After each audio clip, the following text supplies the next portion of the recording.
굿모닝. 귀한 날 주님과 함께함이 행복한 아침입니다. 8월 6일 토요일입니다. 오늘의 말씀은 레위기 20장 17절에서 27절까지입니다. 먼저 말씀을 읽겠습니다.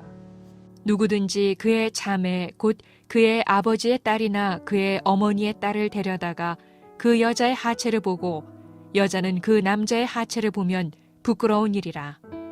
그들의 민족 앞에서 그들이 끊어질지니 그가 자기의 자매의 하체를 범하였은즉 그가 그의 죄를 담당하리라. 누구든지 월경 중의 여인과 동침하여 그의 하체를 범하면 남자는 그 여인의 근원을 드러냈고 여인은 자기의 피 근원을 드러내었음인즉 둘 다 백성 중에서 끊어지리라. 네 이모나 고모의 하체를 범하지 말지니 이는 살부치의 하체인즉 그들이 그들의 죄를 담당하리라. 누구든지 그의 숙모와 동침하면 그의 숙부의 하체를 범함이니 그들은 그들의 죄를 담당하여 자식이 없이 죽으리라. 누구든지 그의 형제의 아내를 데리고 살면 더러운 일이라. 그가 그의 형제의 하체를 범함이니 그들에게 자식이 없으리라. 너희는 나의 모든 규례와 법도를 지켜 행하라. 그리하여야 내가 너희를 인도하여 거주하게 하는 땅이 너희를 토하지 아니하리라. 너희는 내가 너희 앞에서 쫓아내는 족속의 풍속을 따르지 말라. 그들이 이 모든 일을 행함으로 내가 그들을 가증히 여기노라. 내가 전에 너희에게 이르기를 너희가 그들의 땅을 기업으로 받을 것이라. 내가 그 땅 곧 젖과 꿀이 흐르는 땅을 너희에게 주어 유업을 삼게 하리라 하였노라. 나는 너희를 만민 중에서 구별한 너희의 하나님 여호와이니라. 너희는 짐승이 정하고 부정함과 새가 정하고 부정함을 구별하고 내가 너희를 위하여 부정한 것으로 구별한 짐승이나 새나 땅에 기는 것들로 너희의 몸을 더럽히지 말라. 너희는 나에게 거룩할지어다. 이는 나 여호와가 거룩하고 내가 또 너희를 나의 소유로 삼으려고 너희를 만민 중에서 구별하였음이니라. 남자나 여자가 접신하거나 박수무당이 되거든 반드시 죽일지니 곧 돌로 그를 치라. 그들의 피가 자기들에게로 돌아가리라. 모든 것을 사랑한다는 말은 결국 아무것도 사랑하지 않는 것이라고 했습니다. 관계를 세워가기 위해서는 관계를 이어갈 대상과 그렇지 않은 대상과의 경계를 잘 세워야 합니다. 서두에 말한 것처럼 모든 것을 사랑한다는 말이 아무것도 사랑하지 않는 것이기 때문에 잘 구분을 할 수 있도록 경계가 필요합니다. 경계가 없는 사랑은 사랑이 아닙니다. 거룩한 관계로 초청해 주신 특권을 받았으니 관계를 보존하기 위해 지켜야 할 것들이 무엇이 있는지 살펴보도록 하겠습니다.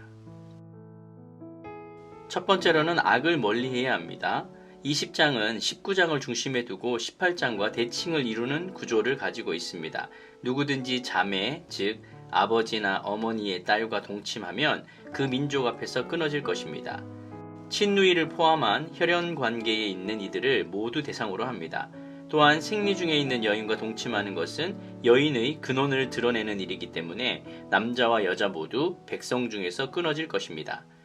단순히 그녀의 벗은 것을 드러내는 것을 넘어 그녀의 근원을 드러내는 것이라고 표현하고 있습니다. 피는 늘 생명을 말하기 때문에 생명의 근원을 드러내고 있는 것이라고 볼 수 있습니다. 15장에서 월경 중인 아내와 성관계를 하면 저녁까지 부정해진다고 했는데 20장에서는 두 사람 모두 제명당하는 형벌을 받는다고 합니다.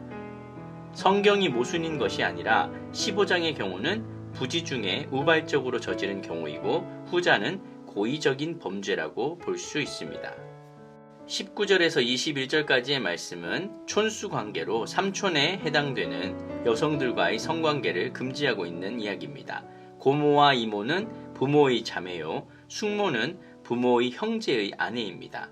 이들은 모두 살부치이기 때문에 이러한 관계는 엄격히 금지가 됩니다. 죄를 범한 사람들은 자식 없이 죽게 될 것입니다. 자식이 없다는 것은 언약 백성 가운데서 끊어지는 것으로 매우 심각한 형벌로 간주되었습니다. 형수 또는 제수와의 불법적 성관계도 금지됩니다. 이들은 살부치는 아니지만 확대된 가족관계 안에 있는 사람들입니다. 이들과의 불법적 성관계는 하나님 앞에서 더러운 일로 치부되었습니다. 이들 역시 자손 없이 죽게 될 것입니다. 경계를 벗어나 버리고 거룩함을 버리고 속된 것을 추구하는 것은 사랑이 아닙니다. 성적인 범죄들은 관계를 파괴하고 공동체를 흔듭니다. 땅이 토해낼 수밖에 없었던 이방 민족들처럼 언약 공동체의 기반을 흔드는 일입니다. 악을 멀리하고 관계를 소중히 여기는 것이 바로 율법이 우리에게 가르치고 있는 사랑입니다. 두 번째로는 유업을 귀히 여겨야 합니다. 가나안 땅이 이스라엘 백성들을 토해내지 않도록 하려면 하나님의 모든 규례와 법도를 지켜 행해야만 합니다.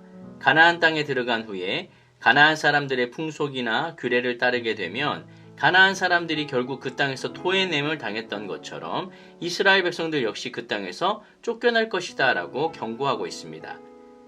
가나안 사람들의 풍속은 18장에서부터 길게 지금 언급해왔던 모든 규례들을 포함합니다. 여기서 차이점은 18장에서는 가나안 땅뿐 아니라 이집트 땅에서의 풍속도 따르지 말아야 한다고 말씀하시지만 여기 20장에서는 곧 들어갈 가나안 땅에서만 초점을 맞추고 있습니다. 하나님은 부패한 가나안의 풍속을 가증하게 여기십니다. 땅이 아니라 그 땅의 주인이신 하나님이 축복을 결정하십니다. 가나안의 축복을 누리려면 무엇보다 하나님께서 제정하신 규례와 법도에 순종해야 합니다. 유혹이 기다리고 있을 것입니다. 하지만 가나안의 신 바알이나 가나안의 부요한 조건이 아니라 하나님만을 사랑하고 그분만을 왕으로 섬겨야만 합니다. 그때 그 땅도 이스라엘 백성들을 토해내지 않고 풍성한 젖과 꿀을 내어줄 것입니다. 삶의 조건이나 생산 능력을 높이는 것보다 더 중요한 것은 믿음과 인내를 키우는 일입니다. 그러면 어디든 하나님께서 동행하시는 약속의 땅이 될 것입니다. 하나님을 사랑하면 그분의 유업을 귀하게 여기게 됩니다. 언약 공동체 내에 있는 아무리 연약한 지체라도 존귀히 여겨야 하는 이유는 그 지체가 하나님으로부터 왔음을 믿기 때문입니다. 주님의 선의가 우리를 여기에 있게 하였다고 믿고 서로를 거룩히 여기면 그 만남은 복된 약속의 터전이 되는 것입니다. 세 번째로는 거룩해야 합니다. 하나님께서 가나안으로 이스라엘 백성들을 인도하시며 계속 강조하고 계시는 것이 바로 약속의 땅 안에서 하나님의 규례를 지키고 거룩하게 구별된 삶을 사는 것이었습니다.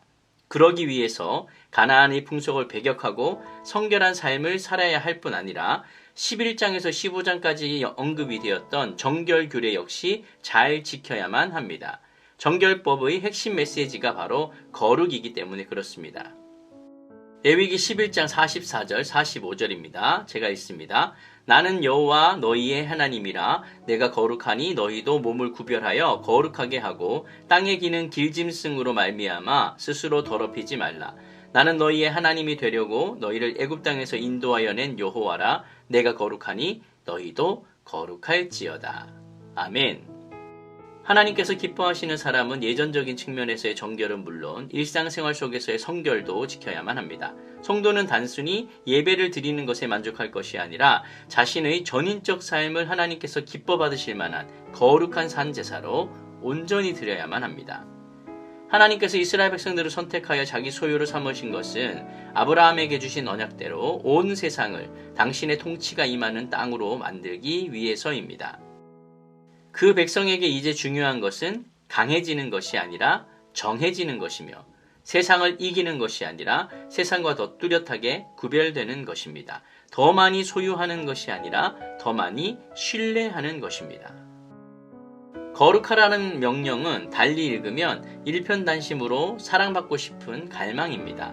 만왕의 왕, 우주의 창조주이신 하나님이 인간의 사랑을 받고 싶은 마음을 그렇게 표현하고 계십니다. 애굽의 노예였던 민족을 건져내셔서 광야에서 언약하시고 거룩하라라고 명하시는 것은 그분의 깊고 거룩한 사랑의 증거입니다. 아멘. 말씀을 정리하겠습니다. 순식간에 변명하고 합리화하고 비겁하게 물러나고 비참하게 무너지는 우리를 택하시고 끝까지 사랑하시는 도무지 이해할 수 없는 그 사랑을 기억해야 합니다. 받은 사랑이 거룩하게 보존되고 생명의 공동체가 확장되어 바르게 자라갈 수 있도록 악을 멀리하고 서로를 존귀히 여기시기를 바랍니다. 이 하루 그렇게 주님을 닮아가는 저와 여러분이 되시기를 예수님의 이름으로 간절히 축원드립니다. 아멘.